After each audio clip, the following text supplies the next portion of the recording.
You ever took a look at the guitar and thought to yourself, what if I'm not good enough? What if I fail? What if it's too late for me to learn? Well, that's a normal way to feel, but let me tell you, you can do this. Hello everybody and welcome. My name is Jeff Davis. I have been teaching guitar for well over 30 years. I've helped thousands of beginners overcome their fears and experience the joy of playing the guitar.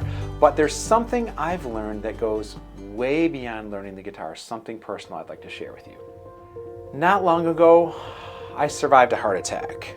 And let me tell you, it changed everything. It made me realize that life is too short to let my fears stop me from pursuing my passions. So if you're waiting for the perfect moment, or you're thinking, I'm too old, or it's just too late, don't. There's no better time than now. You can always start at any time. Age really is just a number, and the right time to start learning is now. So my mission as a guitar teacher is very simple. It's to show you that music isn't just something to learn, it's a way to bring joy, creativity, and a deeper connection to your life.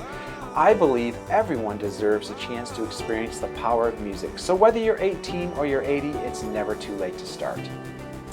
So together, by following along with my weekly lessons, we're going to work through the basics. We're going to learn the songs you love. We're going to build your confidence step by step. So if you're ready to finally start learning the guitar or pick it up after many years, hit that subscribe button, turn on your notifications, and let's get started. I'll see you in the next lesson. Take care. You got this.